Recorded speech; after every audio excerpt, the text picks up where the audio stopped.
my name's Jeannie Rosner. Welcome to Soul Food Salon, where our mission is to educate and empower us all to live healthier lives. We hold monthly events, and right now they're virtual, so everyone is welcome. We have a website, soulfoodsalon.com, where everything we've done in the past is there. Everything we've written, many of our salon recordings are available there. This is our 8th year. And we just want to really just keep spreading the word of better health and wellness. So each year we partner with a different nonprofit. And this year we're partnered with Fresh Approach, which is in a local nonprofit in the Bay Area, where they help to bring local and seasonal produce to at-need community.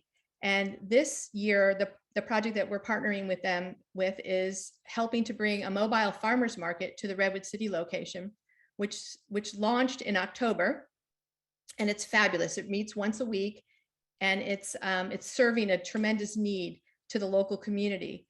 So if you feel so inclined to make a donation, which I would love if you would, you can go to my website, soulfoodsalon.com.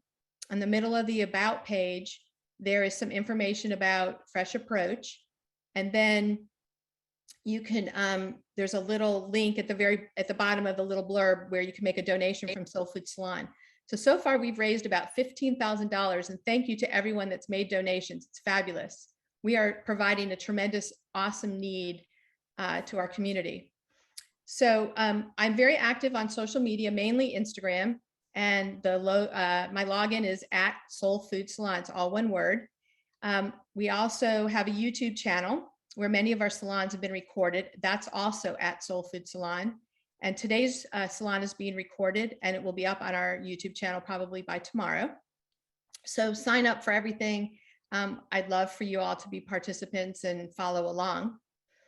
So our next event is on March 7th, and it's with Ailey Cohen. She's a triple board certified medical doctor in integrative medicine, internal medicine, and rheumatology.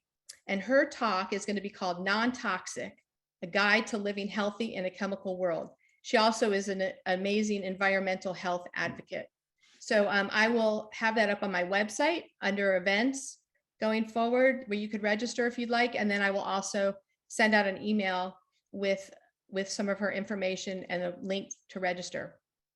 And if you're not on my email list, please join. You can go again to my website, soulfoodsalon.com. And the very top, there's a little line item where you can enter your information. So today I have the pleasure to introduce everyone to Brad Jacobs. So Brad is a recognized leader in integrative medicine, lifestyle medicine, and corporate health and resiliency. He is the founder and director of BlueWave Medicine, which is located in the Bay Area. And he's also the former chair of the Academy of Integrative Health and Medicine. Brad is going to share his wealth of wisdom concerning women's health, mainly menopause, hormones, and perhaps more. Hi, everybody. Thanks, Jean. This is really a pleasure to be here. I'm excited to be able to speak to everyone. And honestly, I'm really looking forward to the back half where we'll do a question and answer time. That's really where I get to learn the most, and hopefully you will too. Today, my background orientation, I'm an internal medicine doc, and I'm board certified in internal medicine, which is really adult medicine, and also integrative medicine, which is a new field as of 2016. I should say new board certification as of 2016 for medical doctors, called integrative medicine. And so in the talk today, you'll be seeing sort of what that means in real life when it comes to menopause and managing sort of your experience through the menopause transition, which really incorporates lifestyle as well as a range of different therapeutic options that are beyond, a pill for every ill, as we like to call it. As medical students and in medical training, we're trained really well in how to prescribe medication, how to think about and recommend surgery and acute medical problems in the ER. But for chronic things and for natural life changes, such as going through the menopause transition, our training is somewhat limited, to put it mildly. As many of you probably know, I trained at Stanford, and as many of you probably know, medical students don't get very much training in sleep, in stress, in nutrition, in exercise. I got 1 hour of lectures on nutrition in the entirety of my medical training. And it was a guy who worked in the lab who focused on vitamin C, which sounds interesting until you start talking about all the receptors and how it works at a sort of biochemistry level, which had no direct clinical implications. So you'll get a little bit of different flavor today. I look forward to sort of giving you an overview really around menopause transition to help you understand at a physiologic level. Then to sort of talk a little bit about hormones and sort of the benefits of them and some of the theoretical and real constraints around them. And then we'll speak more into sort of what are some of the therapeutic options that are available for you. So let me go ahead and share my slides here. And Jean, you may need to help me in case it's not in presentation mode. So let me just move it into presentation mode, and hopefully that's what you guys are seeing. So Jean, just let me know if that's not. Looks good. Looks good, Brad. Okay, great. So just as a big overview, the point of this slide is to say the estrogen affects so many different parts of the body. And estrogen is the main, estrogen, progesterone, but estrogen is the main hormone in women that gets modulated over time as you move through your adult life and transition through menopause. And if you can see all the receptors over all these different parts of the body, you can understand why it affects women in so many different ways, and different women in different ways. You can also understand why medical doctors have completely missed the mark, and still are for the most part, although there's a subgroup that focus in this area that have a little bit more nuanced understanding. But you can see why women may show up saying their joints feel a little bit off, or they're feeling more irritable, or their sleep has changed. And it's very rare for a physician or a clinician of any sort to really say, oh, this could be early signs of menopause. Maybe you're in perimenopause. Because they don't hear the classic phrases of, I am having hot flashes, for example, or I am having changes in my menstruation cycle. So if you think about this, so what is perimenopause? That really means around the menopause phase. And for the most part, it means so early on, before full menopause is really considered to be in effect. And that can occur as early as in women that are in their 40s. And even younger, but for the most part, it's really women in their 40s to 50s, and it can last for several years. And what's happening during that phase is you get this modulation in estrogen levels, where it's rising and falling and somewhat erratically or unevenly. A lot of times you'll notice a change in the menstrual cycles, but not always. And a lot of times you can notice, as I was suggesting, these more subtle things. I put hot flashes last on this list because it might be mood disturbance. There might be like a little more sort of brain fog. It might be a little bit of a sleep change. Women may notice a change in their sexuality, whether it's sex drive, whether it's the quality and sort of characteristic of their orgasms, and whether it's just other aspects of the vaginal vault at a physical level. So there's these more subtle things. And of course, it's hard because this could simply be aging, right? Like I'm not really as quick in my cognition. Oh, I'm just getting older. So it's a little bit, it requires a little bit of investigation to really try and pull out and see, are there other things going on that as you start to tie them together, you're like, you know what, these seem random, but actually they have one thing in common, which is they all share estrogen receptors, and this might be related to perimenopause.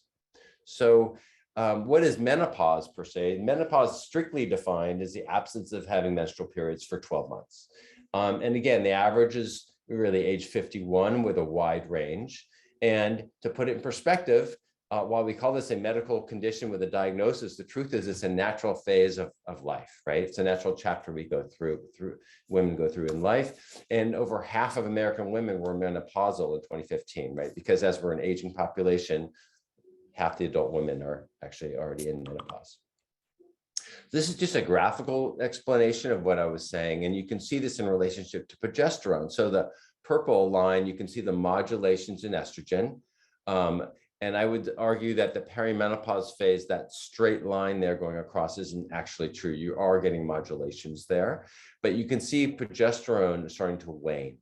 And so there's not only changes in estrogen, but in the relationship between the levels of estrogen and progesterone that leads us, we believe, leads to some of these changes that we see physiologically. Another graph is just sort of showing this sort of over the course of a lifespan. And what's notable here is what I was saying before, was estrogen in relationship to progesterone, and you get this estrogen dominance, particularly in the middle phase of life.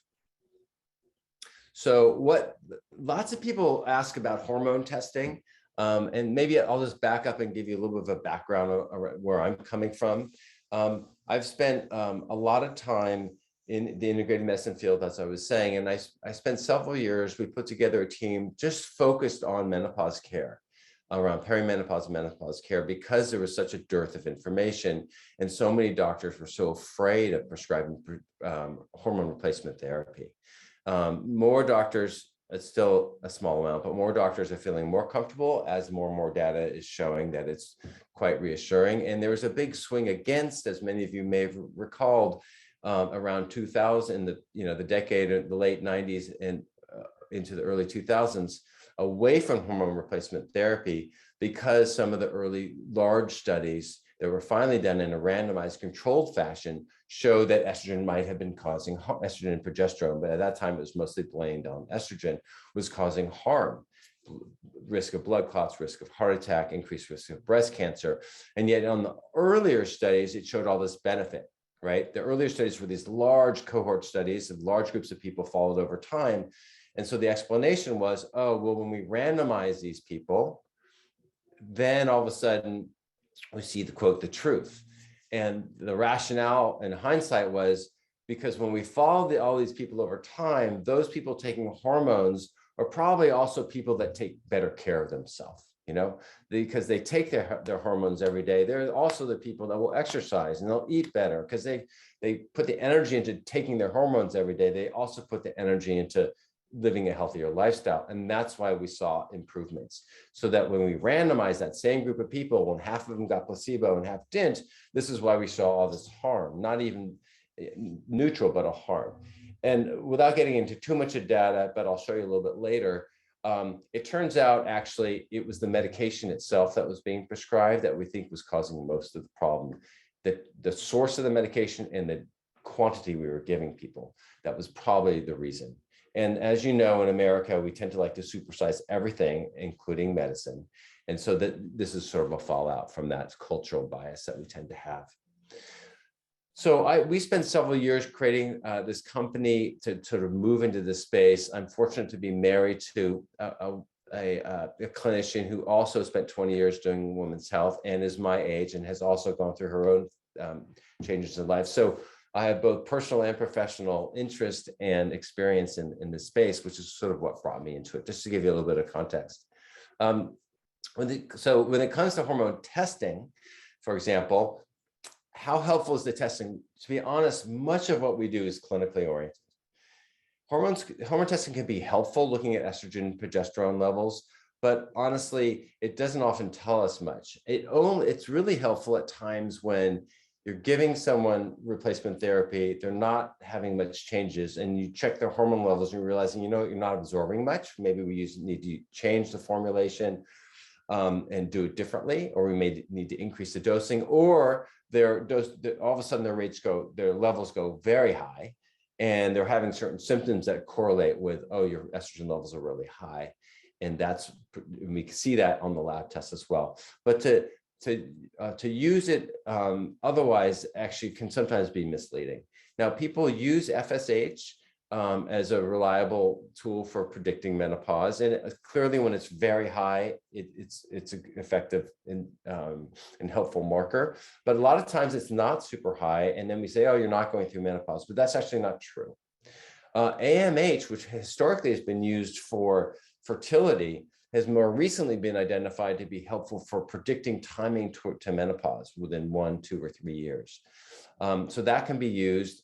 Most clinicians don't know about it. It's been primarily used in research protocols, but more and more now we're using it clinically. So that's something else you can ask your physician to order if you're interested in sort of seeing how close you are to menopause. It only really is helpful in the very near term, like, oh, prediction is within 1 year or 2 years, for example.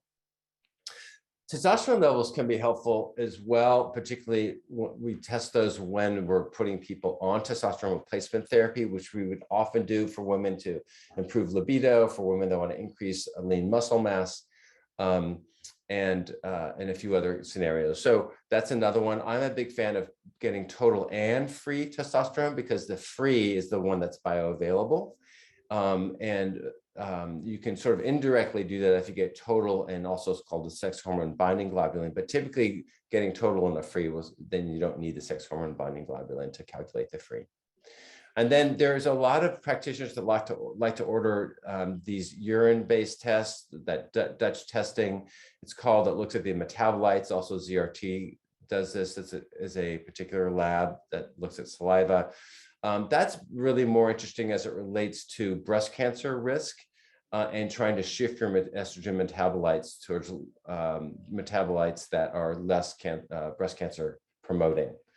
Although more recently, some of the data has been shown that may be less clear than we had thought it was. It may be less helpful, these types of metabolites, but nonetheless, people order those as well. Finally, thyroid tests are important to consider as well, because some of the symptoms that women are experiencing might be related to thyroid abnormalities. So what are some of the symptoms, just to sort of go through them at a physiological level? Hot flashes is the classic, right? So night sweats, hot flashes, and this relates to the hypothalamic area and thought to have having temperature modulation changes. Again, estrogen receptors are there, and then modulation of estrogen levels could lead to changes in the hypothalamus that lead to this temperature modulation shift. Also, mood swings and irritability. Women are 2 to 3 times have increased risk of mood changes, particularly depression, but also anxiety. And we think that relates to this estrogen predominance over progesterone as well. Abdominal shifts as well. So women feeling more bloated, there can be an increase in abdominal fat, as well as an average weight gain. That happens, that a lot of women notice. It's sort of a shift in where the fat lies in the body, as well as the overall weight gain. And you can see here with progesterone, what tends to happen, it can shunt to cortisol with stress. So particularly as women get more stressed as it relates to their physiologic changes, for example, if they have sleep disruption related to hormone changes, let's say night sweats, and then they're sleeping less, which creates more stress, then you get this shunting that starts to happen towards cortisol, and cortisol will then leads to people gaining more weight because they're under stressful conditions. So that explains some of the weight gain and redistribution of body fat that happens. And then changes around lubrication and collagen. Women see nail changes, skin changes, hair changes, drier eyes, you get a higher prevalence of cataracts, and the sort of collagen changes can occur within the vaginal vault, and that relates to not only collagen, but also estrogen receptors and blood flow in the vaginal vault, which could over time lead to dryness, as well as on the skin, that on our hands and on the rest of our body there as well. So bone density, as many of you know, estrogen is a big helper with respect to bone density. It's the primary driver. How doctors think about the use of estrogen is it's such a potent promoter of bone density. In the absence of it, results in a big drop off in that for some women. So again, that's an important piece. And then we talked about sexuality. You're 2 to 3 times more likely to have a shift, a decline in sex drive with age. A quarter of women did not find sex pleasurable that are in their, in that age grade, in the mid 50s to 80s, with women having painful intercourse due to the reasons I mentioned before. Then there's cognition. So Women are twice as likely to get Alzheimer's disease. Is that related to estrogen? There's a lot of research going on in Cornell and other places now as well, looking specifically at women through the menopause transition, looking at the neurophysiology through functional MRI scans and PET scans and other sorts of imaging techniques to see what is really happening in the brain with these changes in estrogen and how estrogen actually affects cognition. So that's a quite exciting area as well in particular. So here's just a picture. You can see all the different areas where the ER, meaning estrogen receptors, and there's alpha receptors and beta receptors. You can see there's many areas that are affected, that are sort of influenced by estrogen, and hence modulations in estrogen can really relate and cause all these different changes that are both cognitive changes, mood changes, thermoregulation changes. So you can see why there's so much activity going on at so many different levels just within the brain itself. So, and just thinking about causes of estrogen dominance, this is particularly important in women in their younger years, right? They have increases in, if they have like bad PMS, a polycystic ovary syndrome, or other sorts of conditions related to estrogen dominance, but it's also somewhat related to the menopause transition, particularly perimenopause, that the effects of all these different aspects on estrogen dominance. And I mean that in relationship to progesterone. It's somewhat, when you look at this chart, you say, oh, of course, right? So eating excess sugars, high stress situations, too much calories overall leading to increase in body fat, and challenging the ability for the liver to metabolize estrogen well, and then environmental factors, plastics and hormones, et cetera.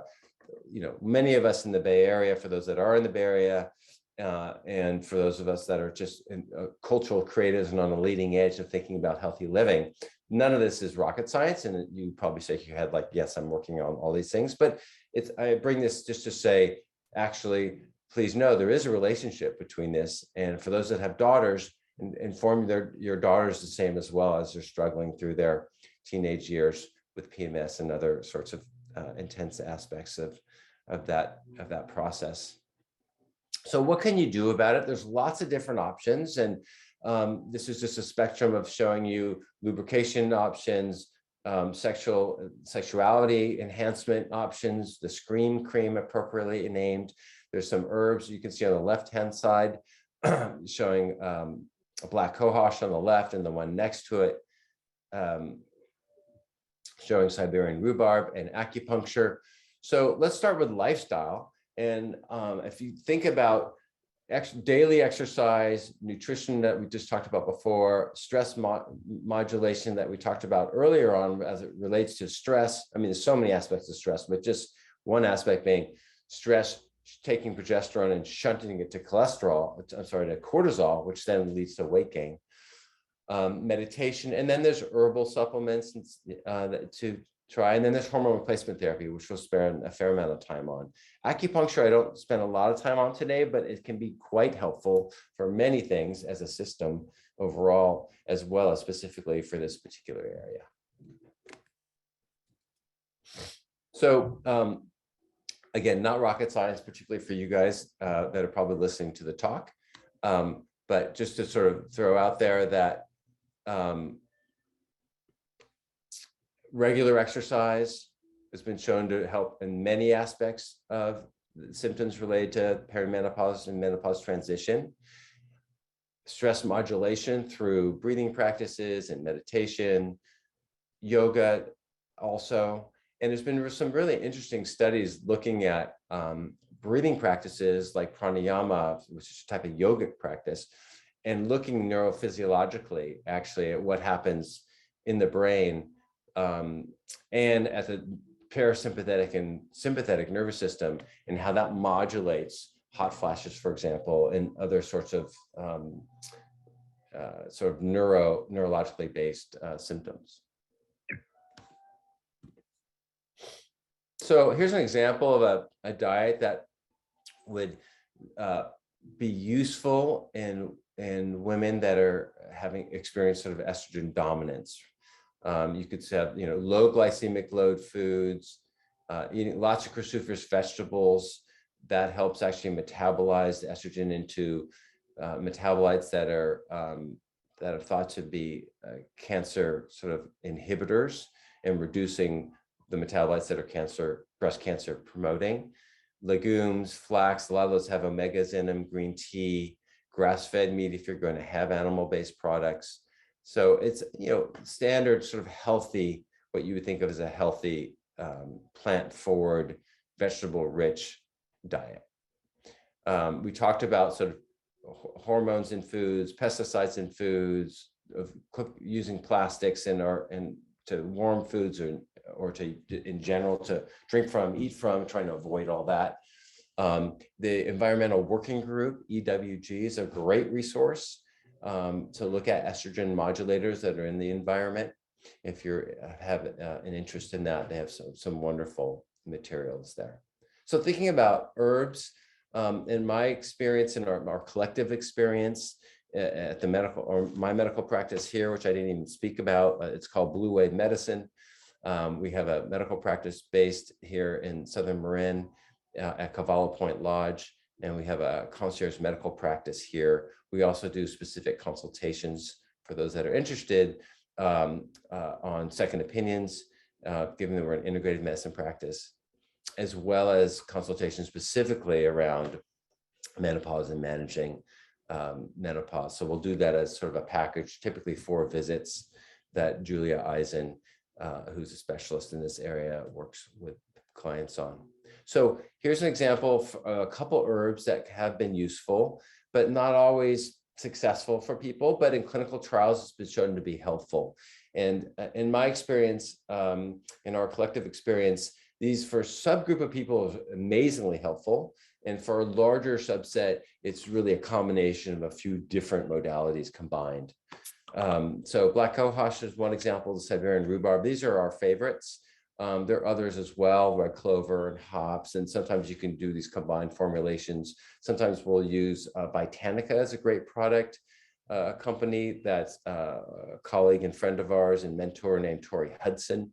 And she has come up with some great formulas that use a combination of these different herbs, as well as some other herbs that are a bit more what we call nutritive and sort of adrenal-based herbs, so they can use those in combination. St. John's wort, many of us heard about for mood. Hops and red clover can be helpful as well.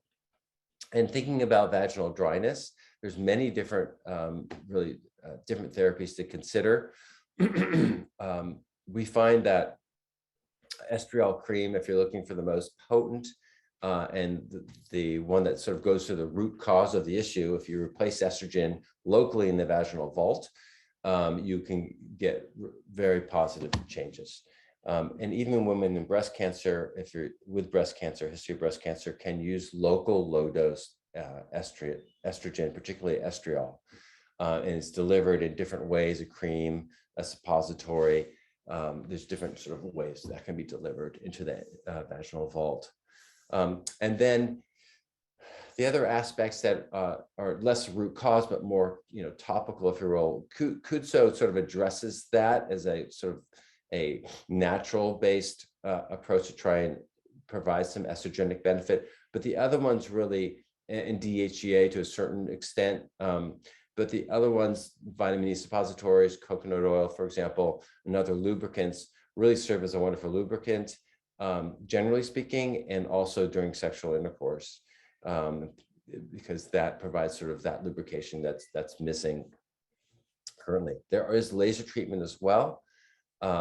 And people have had, for the most part, positive benefit from that, but not consistently. And we typically reserve that for more advanced stages. So just backing out a little bit and talking about hormone replacement therapy, we talked about already really, we went through the list on the left, all the benefits that you would get from replacing the source, right? So in an integrated medicine model, you think about, let's look at the root cause. What's the root cause for your migraines or for problems with gut or the problems for your joint inflammation, rather than just putting a Band-Aid on top of it, giving you an anti-inflammatory drug like Motrin doesn't solve the underlying issue for why your joint is swelling in the first place. Similarly, when we think about menopause transition, if we replace the hormone, then that would solve, that's the root issue, right? So, but are there risks associated with it? And so what are the risks?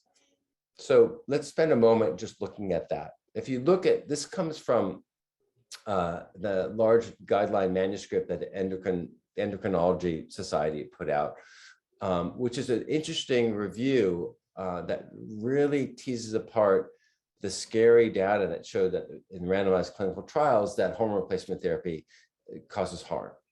And what they did is they really looked at this from two different lenses. One is, how big of an effect is it that are we talking about? And so you can see up at the top, number of women per 1,000 that were affected by whatever it is, let's say it's heart disease or breast cancer, after 5 years of using this hormone replacement therapy, okay?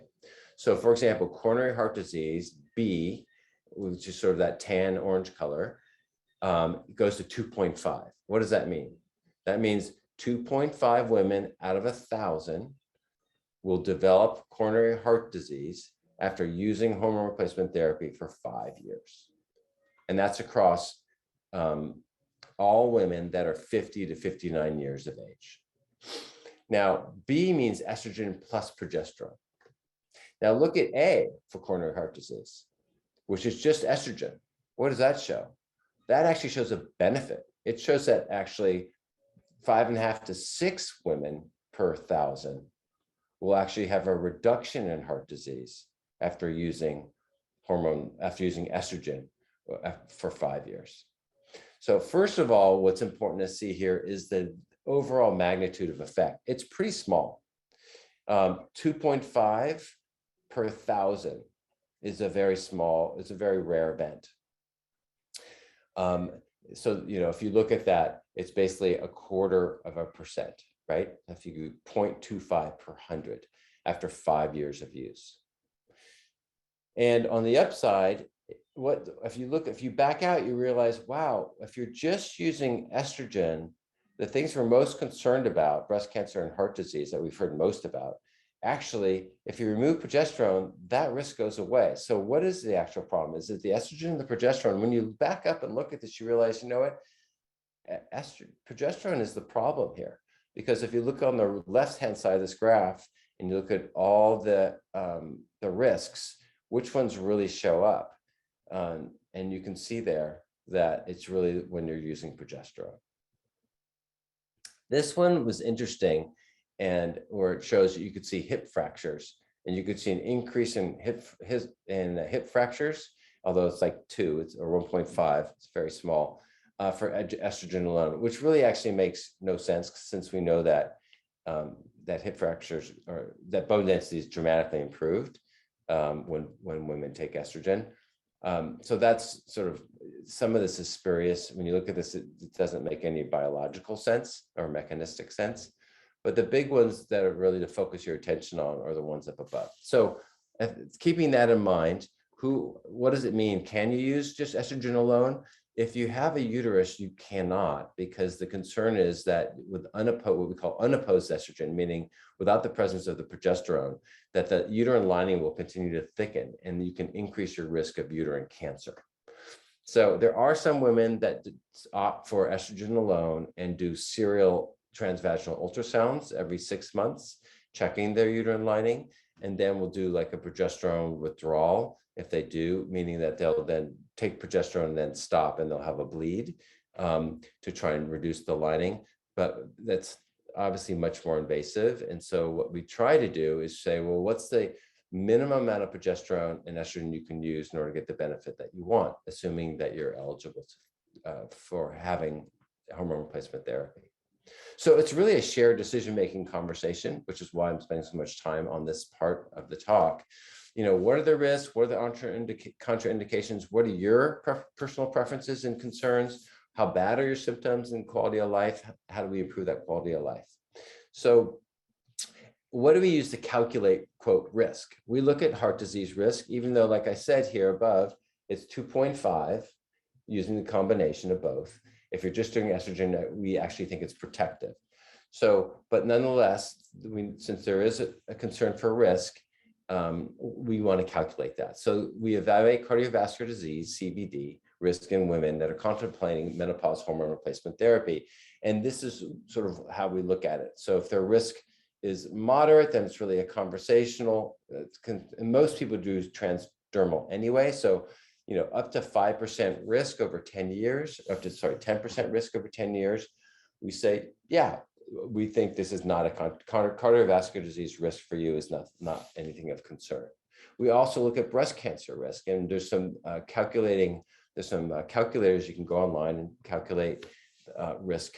And you can see here the cutoffs for risk as well. If you have at increased risk, if you have a 5% risk, 5-year risk for breast cancer or greater, then we would avoid it. Now, there are some nuanced conversations even in that category, because some women are suffering so deeply, they're willing to accept that risk. And the data is this is based on data from the old studies, which used a different type of estrogen and progesterone than we're using now. So, and we'll talk about that in a moment.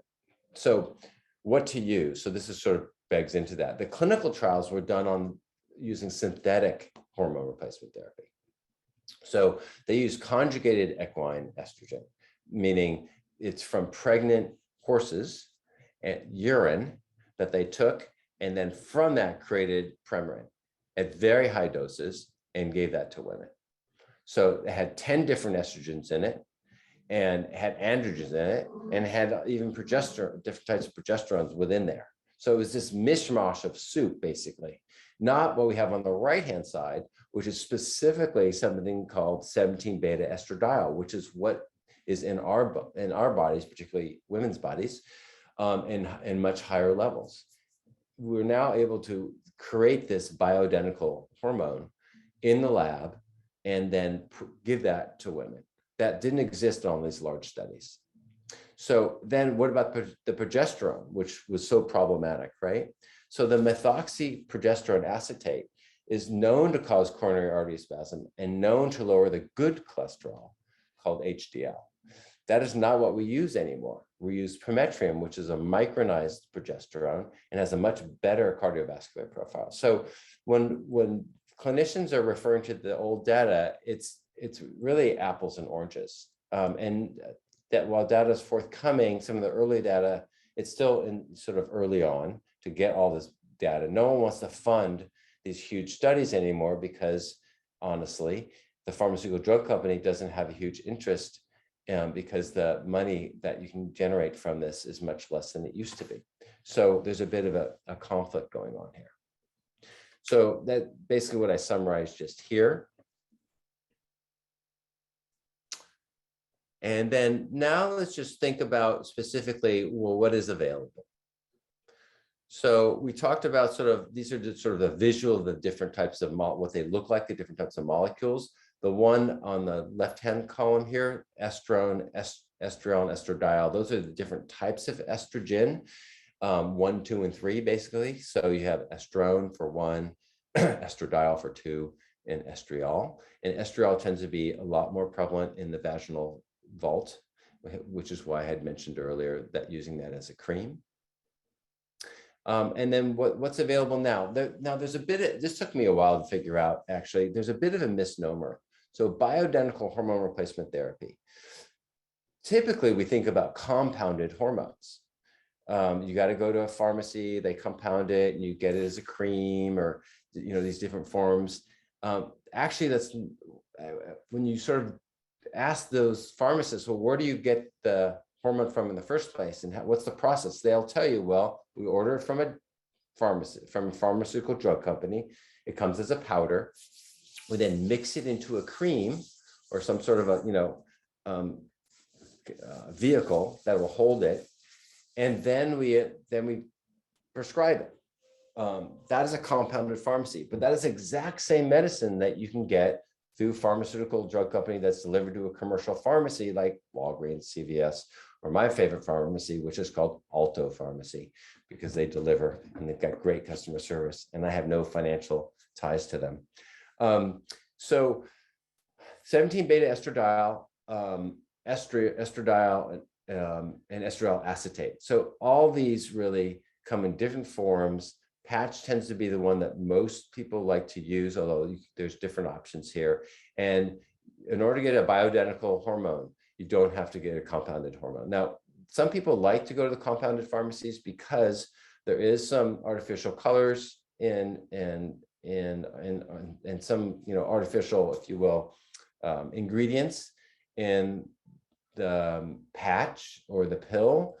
But for most people, it's negligible and nothing to worry about. There is a bit more nuance. You can dose things in a more nuanced way through a compounded pharmacy, so they can really, if you can't get, for example, if you have a Vel patch and the dosing it goes 0.025, 0.375, 0.5, 0.75, and 1. So you could go in between those dosings if you work with a bioidentical, compounded pharmacy. But other than that, I'm a fan of using the straight up pharmaceutical based commercial and using a commercial pharmacy. The only other advantage is you can combine estrogen and progesterone into one cream, for example, through a compounded pharmacy and apply that. That's another advantage as well. So when it comes to progesterone, again, just to say it one more time, there's the micronized progesterone, which is much better absorbed, much better for the body, much better on the liver. And overall, really, it's a much better source. And on the next slide, I'll show you a bit more detail. So patches are the most commonly used for estrogen. Comes in many other different forms as well. The oral form, you have an increased risk of blood clots, so you get a bypass of the liver metabolism if you do it as a patch, for example, or a troche.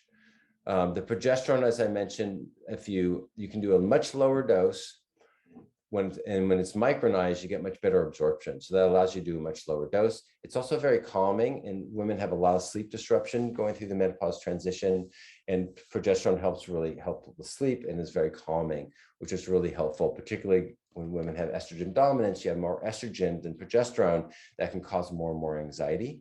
And so this progesterone can be quite supportive for that. So, and there's good, as I mentioned, good data. So, finally, acupuncture, just to say again, really helpful for sleep, really helpful for quality of life. And there's been clinical trials looking at it for hot flashes and showing benefit for that thermoregulation piece as well. So let me spend a little bit of time sort of walking through some other sort of more fine issues, particularly sexuality and libido. So that's such a large issue for women going through this transition. There's a lot of options. So we talked about lifestyle already on the right-hand side. It's actually quite important and underappreciated. And on the left-hand side, we talked about testosterone already. It comes in different, you can do it as a patch. Most women do it as a cream. Some women can apply it around the clitoral area locally, and that can be helpful for sexual pleasure. Or you can do it sort of at the systemic level and get the other effects as well, leading to improvement in lean muscle mass, body mass, as well as libido. There's vaginal estriol we talked about already. Coconut is really a favorite of ours for lubrication. There's also another company I'll show you a slide of that makes a very good lubricant. And there's something else called Scream Cream. So this is the lubricant, the company called Good Clean Love. Really well formulated lubricants that are really well, so hypoallergenic and really well tolerated, that women have a few different options. Scream Cream has aminophylline in it, and L-arginine and sildenafil. So really all these help vasodilate the area. You apply it locally. And that for many women that I know that we've prescribed it for really have a much more pronounced and pleasurable sexual response, and hence the term Scream Cream. Finally, there are women that using Viagra as well, which again is really essentially what's partly in this cream, and the cute little cartoon. So in summary, really focusing on lifestyle, the work we do here is really, we really support healthy lifestyle change and provide an ecosystem of support, bringing in people's loved ones, but also using personal chefs and nutritionists and personal trainers, and as well as psychotherapists and others to help support people make effective lifestyle change, because there's so many benefits even beyond what we're talking about today, but as you know, really helps people's quality of life. And then there's a range of herbal supplements, dietary supplements that we spoke about, and bioidentical hormone replacement therapy, as well as acupuncture. So there's really a large range of things, and it really needs to be customized to your specific issues and what your experience, and what your experience over time will change. So it's really important to actually keep that in mind, that number one, everyone has a different experience. And number two, that will change over time. So really, it's sort of an iterative experience, and it's really important to partner with a clinician who can really help you along that entire journey. So I'd love to open it up. We have some time left for questions, and it'd be great to see if what popped up over the course of the conversation. That was great, Brad. Thank you. I mean, I learned a ton. So, and as you said, it's so unfortunate that in med school, when we were there around the same time, minimal nutrition, sleep was not addressed ever, stress reduction, like none of lifestyle factors were ever addressed. So I applaud you for educating and being a teacher of that and a practitioner of integrative medicine. So I think it's a great resource. So Brad's information will be on my website going forward. You can reach out to him through BlueWave Medicine and whatnot. So a couple things that stood out to me. One was, I love the slide that you had with the neurologic factors associated with estrogen. And that was the lead author was Roberta Brinton. So she did a salon for us maybe 4 years ago. You guys can go back and take a look at it. She's a wealth of knowledge. She's like the premier researcher right now that's really talking about estrogen and brain health. Yeah. So it's something to think about and to maybe go back and learn, because she's doing a lot of research on it. The thing that's troubling for me is, we people that maybe have a breast cancer risk, maybe for themselves or in their family, people that have, stroke risk, like where do they go? How are we supposed to just, you try the herbs and the acupuncture and whatnot for symptomatic relief, because we really can't take the hormones? Yeah. So, so strictly speaking, that's correct. There's more and more data showing that estrogen, low dose estrogen in the current formulation, we think, if anything, may reduce breast cancer risk. So, but it's hard for us as United clinicians, as physicians, to say that and prescribe it, knowing that since we don't have the hard data, it's clearly not the standard of care right now. So it's really a nuanced, shared decision-making conversation. I think if people are suffering deeply and they say, look, the quality of my life is horrendous, I'm willing to take the risk, particularly since there's some data showing actually it may be beneficial. Then I think that's a nuanced conversation to have with a clinician. And then just going back to that one slide that you did have with Dr. Brinton, it's interesting because there are different types of estrogen receptors. And so they're in different places in the body. So when you take estrogen some way, it might actually have a benefit in one area of your body and not the negative effect in other areas. So like tamoxifen, for example, which is an anti-estrogen for the breast. So it's protective for breast cancer, but it's actually positive for estrogen in the brain. So that's just something I think it's interesting it's very nuanced, as you say. Yeah, although I will say in women that I've cared for that are on tamoxifen, it has made their cognition for many women very poor. So it's interesting. Some of the it doesn't always map, what the clinical experience versus what they're currently mapping out. A lot of women get brain fog on tamoxifen and had a lot of problems. So, but you're right. There's so many different receptor types. And I think over time, hopefully we'll be able to refine the estrogen replacement. I think that's where you're going, right? So that we can really tailor it to all the benefits without the risk. Right, the risk. So if you, let's say a patient, let's say I go ahead and take some herbs, I should be making sure that my practitioner is aware of that, correct? I shouldn't just be willy-nilly starting herbs on my own, or? Yeah, thanks for bringing that up. So first of all, there's a lot of companies out there, and the quality of their supplements or their herbs is unclear, or we know it's harmful. So consumerlab.com is a great resource. They do a lot of independent third-party testing of the companies out there. The problem being that the FDA in 1992, I believe it was, passed something called the DSHEA Act. And so they are like hands off, right? So they don't do like they do, they require the US Pharmacopoeia or the US Pharmacopoeia, they have a USP, they have a whole process in place where they go and evaluate the manufacturing plant, they go and take the pills off, and every step of the process to ensure there's good quality control. That's not the case for dietary supplements.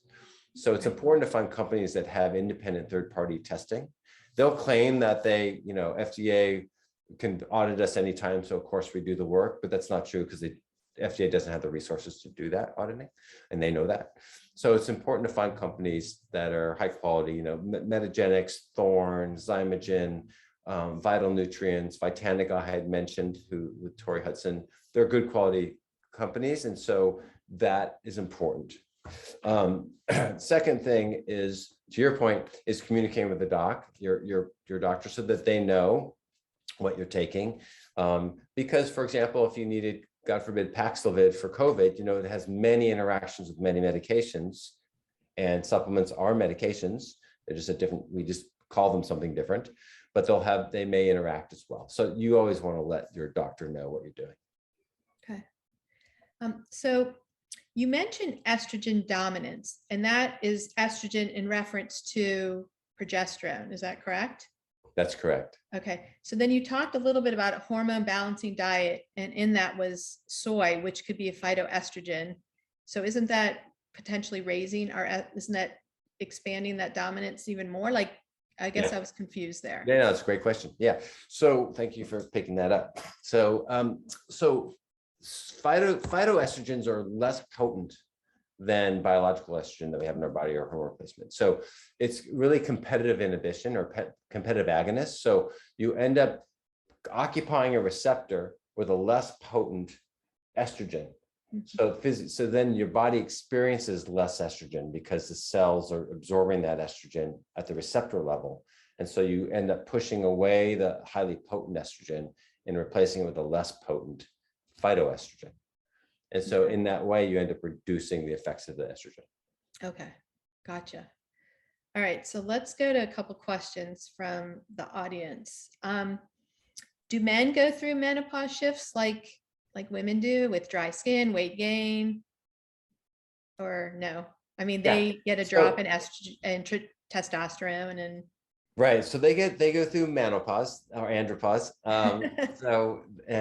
Those that are coupled with men in their 50s and onward have probably experienced the mood changes and the body redistribution. So there is a shift in testosterone, which actually has some corollaries to what happens with estrogen, but they don't go through, the huge estrogen shifts. They obviously don't have the progesterone.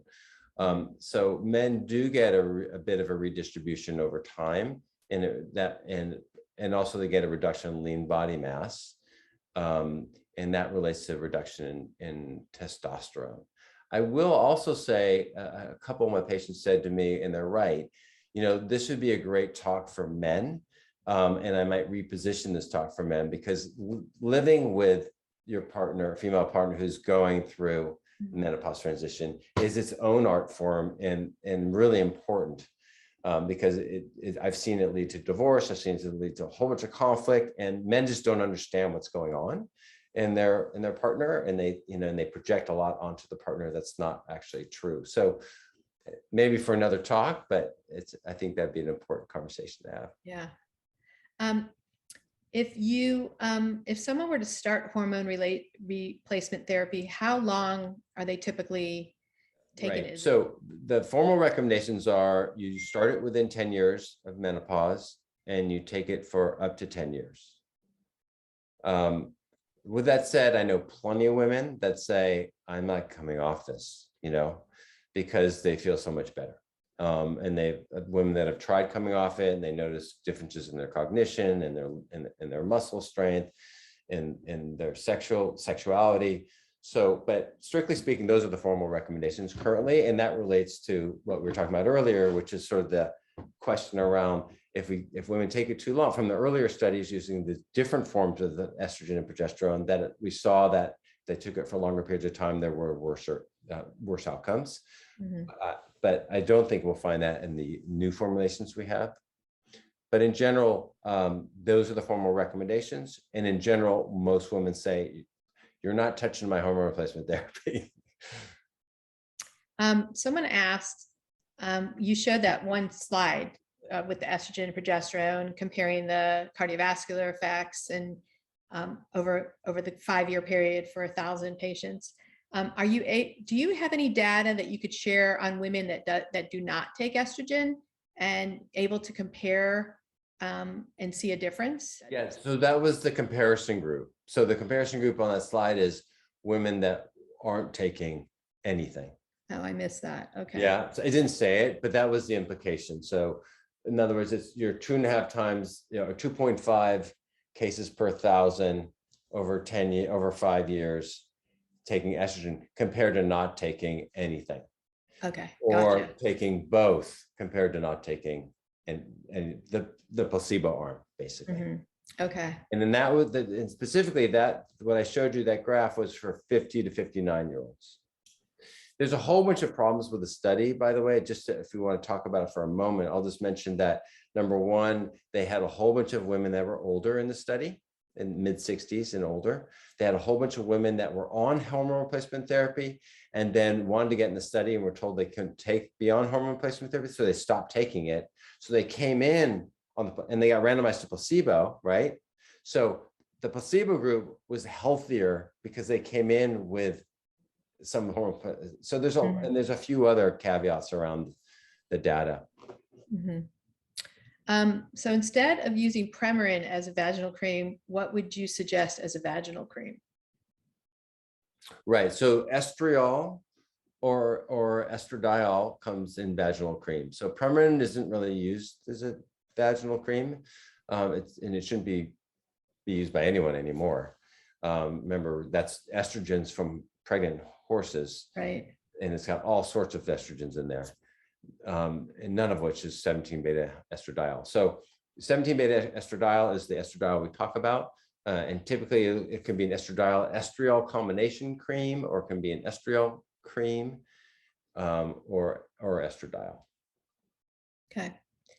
Can you review the data or concerns regarding transdermal testosterone patches and why the FDA did not approve it and what has happened since?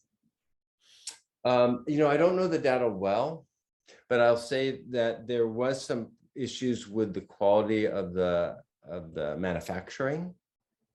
And I believe there were some issues with their concerns around cardiovascular risk, but I'd have to go back and look.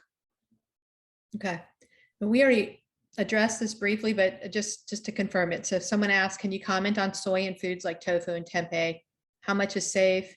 Should we limit our consumption? I mean, it's basically a phytoestrogen, so it's right. Yeah. I think that so that question has a few other elements in it, I think, embedded implicitly. So there's been some question and concern around if we eat, there's estrogen. If I have breast cancer, might I increase my risk of breast cancer by eating more soy-based products? If you're eating whole-based soy, not processed soy, you're fine. The processed soy is a whole different animal that hasn't had a significant amount of research. And now that we're trying to move as a planet, or at least, towards more plant-based foods, people are looking for protein, sort of replacement of animal protein with plant-based protein. And so we have all these highly refined processed plants, right? Soy being one of them, highly isolated soy protein. That's a concern. And I would avoid that, particularly in women with breast cancer, but in general, the highly processed animal-based products is not, or plant-based products is not healthy for us. It's processed food. Okay. Can you talk about hormone replacement therapy in women who get hormonal aura migraines? I understand that there's an increased risk of strokes. Yeah, so that's correct. So there is some increased risk of stroke. So that there's that clotting risk, and there's therefore some concern about increased risk of stroke among women that get recurrent migraines. That is true.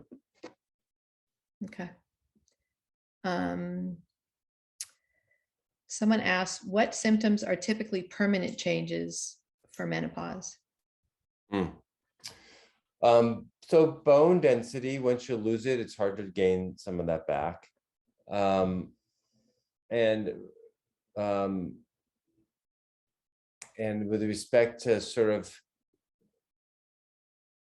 skin, sort of integrity, that's more reversible, but there is definitely some degradation once you lose it. It's unclear about cognition and sort of brain function. Mood typically is reversible, sort of irritability and mood and sleep disturbance, etc. But in general, in my experience, a lot of women, even on hormone replacement therapy, continue to have, if they've had sleep disturbance, many of them, not all, will continue to have sleep disturbance. So the big one I would say is bone density. Okay. All right. Well, this has been fabulous. I don't know if you want to do one more summary. Yeah, I mean, I would say, and share about you and your place and all that. Sure. Yeah, I mean, I'm fortunate to be able to practice here in Cavallo Point, which is basically paradise. Very different from my UCSF days where I ran the Osher Center for Integrative Medicine, and beautiful place, great work to be able to do at UCSF, but here's a wonderful place to practice. And we're able to hold, like I was saying, an ecosystem of practitioners to be able to really support people through their care journey and help them flourish, and really focused on vitality and flourishing. With respect to menopause in general, we do consultations if people are interested. We tend to do a minimum as a package of 4 because it takes some time. It's an iterative process. So feel free to reach out if you're interested. And my partner, Julia Eisen, does a lot of that work. And she was at the Women's Health Center at UCSF for about 20 years, and then was also involved in this menopause company I spoke about earlier. In general, I would say, look, try and find a partner with you that has some deep knowledge, a clinician, a doc that has some deep knowledge and focus in menopause. There's many OBGYNs that are really, still thinking in the 80s and 90s. They haven't moved forward. One of my mentors is Deborah Grady, who ran some of these large clinical trials, and she was one of the big ones saying it's bad for you, it's bad for you. She is, in August of 2020, she wrote an editorial in JAMA saying, I made a mistake for all the reasons we talked about today. And actually, it's not as bad as I said, but unfortunately, a lot of doctors don't keep up in the literature. And so they're still 10 years behind. So really try and find someone that understands the science. And there's a nuanced element. A lot of alternative docs are just so gung-ho and are actually, they prescribe it for everyone in the wrong dosing. And so you really want someone that is science-based, but open-minded, right? And current. That's sort of what you're looking for in a clinician. I would just encourage you to find something like that. Jean, it's been a pleasure. It's great to connect with you and spend time with you today. And I hope this was helpful for others. Yeah, thank you. And again, this will be up on our YouTube channel. If you have subscribed to our email list, I'll send out an email probably tomorrow with the link as well. And thank you, Brad, wealth of knowledge, and thanks for sharing it with us. And follow along for Brad and consult with him if you so need. And have a great day. Thanks, everybody.